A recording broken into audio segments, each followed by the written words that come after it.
Class है, मैं प्रीतम सिंह आपके लेके आया हूँ वापस से हिंदी का सेशन। हम पढ़ रहे हैं अभी संज्ञा का पार्ट 3। ठीक है, तो संज्ञा हमने पढ़ी थी। मैंने लास्ट टाइम बताया था कि जो संज्ञा है वो किसी व्यक्ति वस्तु स्थान के नाम को संज्ञा कहते हैं। उसमें पढ़ा था संज्ञा के मुख्य भेद कितने होते हैं, 3।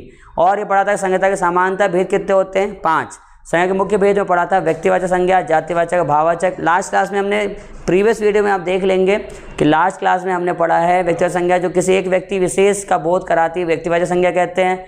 ये हमेशा एक वचन में आती है। सभी प्राणियों के नाम, स्थानों के नाम, सभी प्राणियों के स्थानों के नाम, महलों के, किलों के, पहाड़ों के, नदियों के, रोडों के, चौकों के नाम, समाचार पत्रों के नाम, पुस्तकों के नाम, त्योहारों के, व्रतों के नाम, सब क्या कहलाते हैं, व्यक्तिवाचक।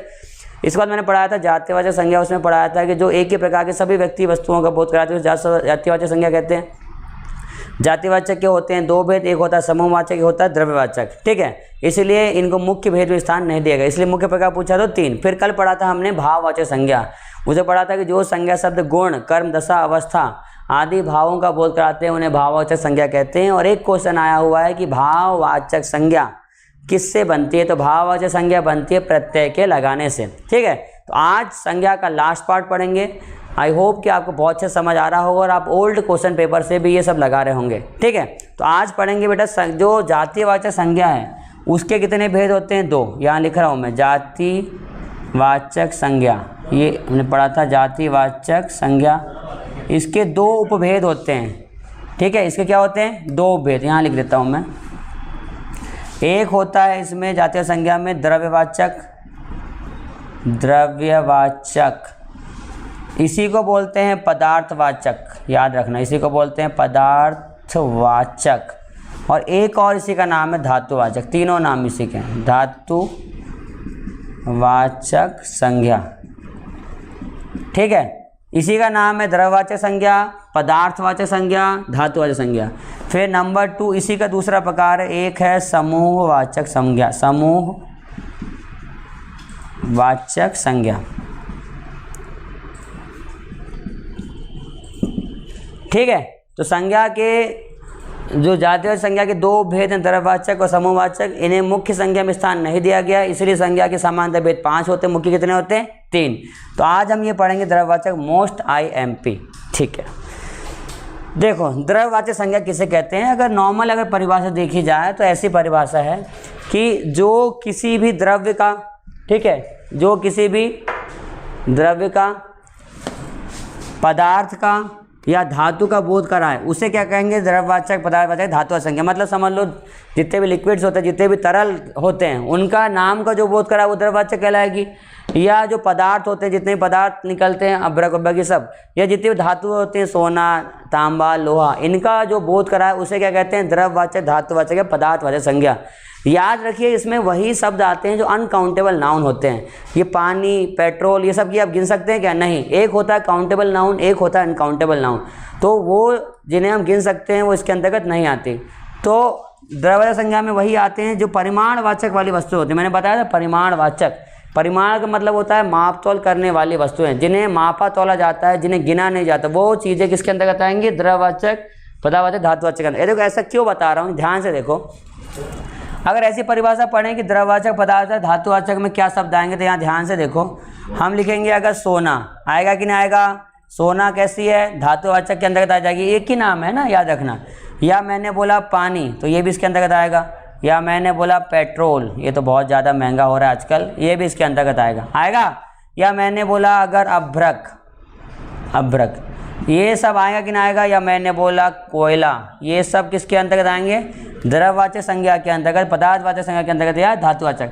ये एक ही नाम है, या तो एग्जाम में द्रव्यवाचक लिखा रहता है या धातुवाचक, पदार्थ, तीनों नाम इसलिए बताया कि आप कंफ्यूज ना हो। आया समझ। तो अगर मैं यहाँ पे ले लूँ शहद, ये आएगा कि नहीं आएगा, शहद आएगा।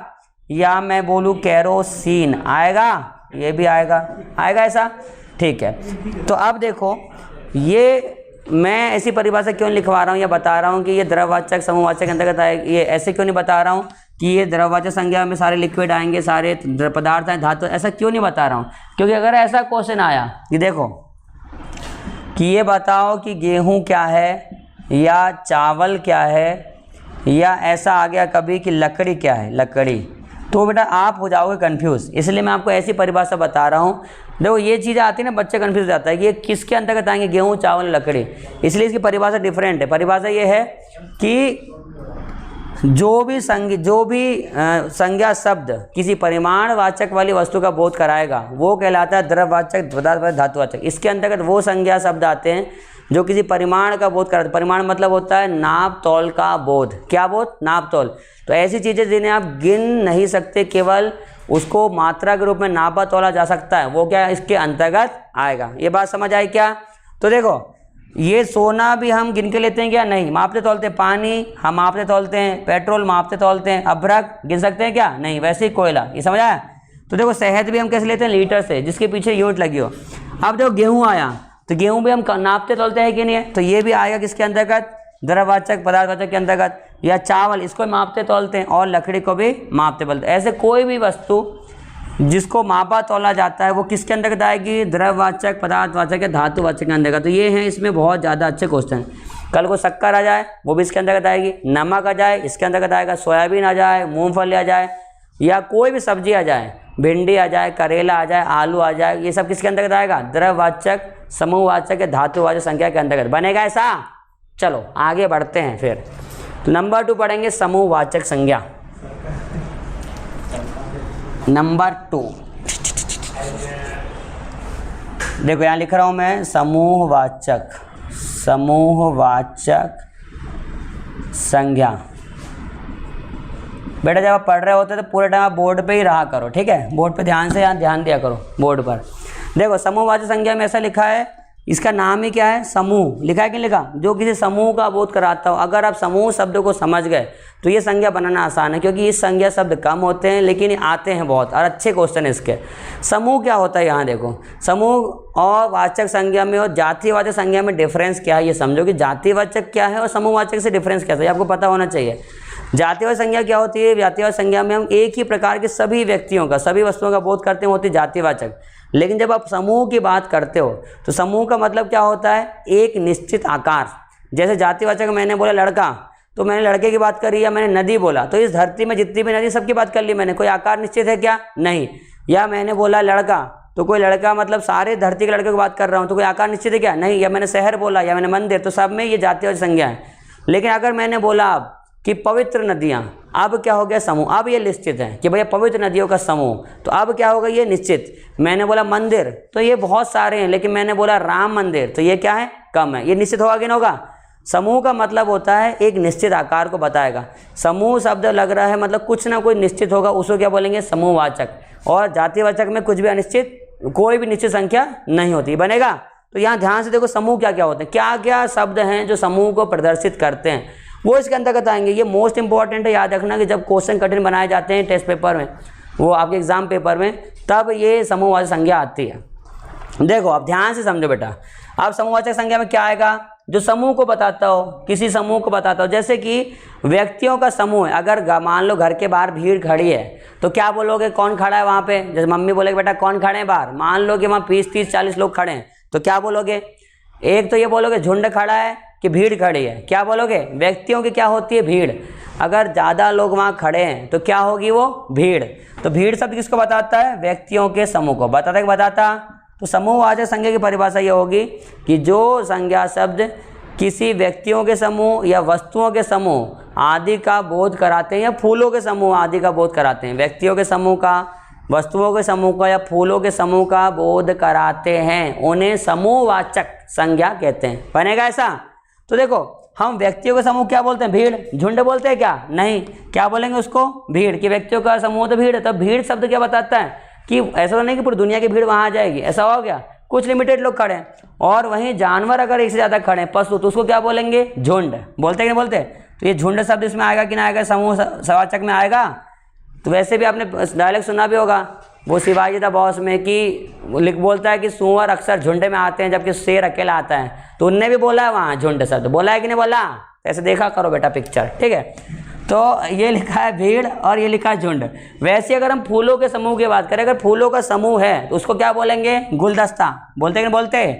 गुलदस्ता का मतलब होता है फूलों का समूह। वैसे अगर फलों का समूह है, मान लो आम लगे पेड़ में 10-20 एक साथ, तो क्या बोलोगे? गुच्छा। बोलते ना फलों का क्या होता है? गुच्छा। अंगूर का भी क्या होता है? गुच्छा। तो गुच्छा शब्द आएगा इसमें, आएगा कि ना आएगा? वैसे विद्यार्थियों का समूह क्या कहलाता है? कक्षा। कक्षा का मतलब भी होता है विद्यार्थियों का समूह, तो इसमें कक्षा शब्द भी आएगा। आएगा। सेना शब्द आएगा क्या? सेना में सारे जवान भर्ती हो जाएंगे पूरी धरती के? सेना भी एक लिमिटेड साइज होता है कि नहीं होता? मान लो पूरे भारत के लोग सेना में भर्ती हो गए थे, केले कौन बेचेगा ठेले पे और पेट्रोल पंप में कौन पेट्रोल डालेगा आपके लिए? तो वहां भी एक निश्चित संख्या होती है कि नहीं होती है? तो सेना शब्द भी इसमें आएगा। आएगा। वैसे अगर अपन ने बोला दल, देखो दल, दल शब्द आएगा कि नहीं आएगा? आएगा, क्योंकि दल शब्द एक निश्चित आकार को बता रहा है, चाहे वो फिर कोई भी दल हो, बजरंग दल हो, आरएसएस दल हो, नीला दल हो, पीला दल हो, कोई भी दल हो, तो दल एक निश्चित आकार को बताता है। सारे लोग उसमें भर्ती नहीं हो सकते इस पूरे देश के, होगा तो जैसे दल आएगा। समूह शब्द खुद इसमें आता है, आएगा कि नहीं आएगा? या मैंने बोला संगठन, ये आएगा। जितने शब्द लिखा रहा हूँ बेटा मोस्ट इंपॉर्टेंट, संगठन आएगा। संगठन भी जो किस चीज़ का होता है, वो भी किसी चीज़ का समूह होता है, इसका भी आकार क्या होता है? निश्चित होता है। अगर बोला गट्ठर, देखो ये गजब का शब्द है ये गट्ठर, तो गट्ठर किसका होता है? जब एक से ज़्यादा लकड़ियों को साथ रखा जाए तो वो क्या कहलाता है? गट्ठर। तो ये शब्द किसको बता रहा है? लकड़ियों के समूह को। आ रहा है ये समाज। नेक्स्ट, जैसे बोला सभा, सभा भी क्या होती है? व्यक्तियों का समूह, एक से ज़्यादा लोग होते हैं, लेकिन सारे लोग नहीं हो सकते। सभा आएगा कि ना आएगा? आएगा। वैसे ही होगा समुदाय, समुदाय में भी लोग निवास करते हैं, ये शब्द भी इसके अंतर्गत आएगा। फिर अगर डाकू एक है और उसके साथ और सारे लोग रह रहे गुंडे, तो क्या बोलते हैं उसको? गिरोह पकड़ाया, बोलते ना डाकू और गिरोह पकड़ाया गया। तो गिरोह शब्द आएगा कि ना आएगा? गिरोह, तो डाकुओं के लिए प्रयोग किया जाता है गिरोह, तो ये भी क्या कहलाता है? डाकुओं का समूह। मंडल आएगा। अभी जैसे गणपति वाला चल ही रहा सीजन, आ गया कल गणेश भगवान जी का सीजन, तो बोलते हैं ना कि नव दुर्गा उत्सव समिति या गणेश मंडल समिति आपका हार्दिक अभिनंदन करती है। ये ऐसे पोस्टर लगे रहते हैं बच्चों के उधर जन्मदिन पे, पिंटू मंडल आपका हार्दिक अभिनंदन करता है। तो मंडल शब्द क्या होता है? एक से ज़्यादा लोगों के लिए आता है, तो वो कहलाता है मंडल। आएगा कि नहीं आएगा? और एक भीड़ तो लिख दिया, सेना लिख दिया, मंडल लिख दिया, दल, गिरोह हो गया लगभग, ठीक है। तो ये सब लगभग किसके अंतर्गत आते हैं? समूहवाचक। इसमें याद रखना मोस्ट इंपॉर्टेंट है, सारे नोट करना, ये आते ही बेटा एग्जाम में, बनेगा ऐसा, ठीक है। तो गुच्छा शब्द में लिख दिया ना, ठीक है। तो ये है संज्ञा के तीनों पार्ट कंप्लीट हुए। आज संज्ञा को हम यहाँ पे करते हैं समाप्त, ठीक है। इसके जो रिलेटेड कुछ बच्चे ऐसा बोल रहे हैं कि सर आप इसके बाद क्वेश्चंस भी कराया करो, तो बिल्कुल ये हमारे प्लान में ऑलरेडी शामिल है कि थोड़ा कोर्स हो जाए, इसके बाद एग्ज़ाम जो भी आएगी उसमें हम सारे मैं क्वेश्चन कराऊंगा। और वैसे मैं ओल्ड पेपर से 2 क्वेश्चन निकाल के दे रहा हूँ पहेलियों के, और ये हमारे प्लान में ऑलरेडी है बेटा, तो आप प्लस जुड़े बस रहिए। बाकी सब कुछ प्लान है कि कब क्वेश्चन कराने हैं, क्यों कराने हैं, कैसे कराने हैं, आप बस जुड़े रहिए। हम सारे क्वेश्चन आप कराएंगे, मैं आपको खुद हर टॉपिक क्वेश्चन सॉल्व कराऊंगा। ये समझ आया कि ना आया?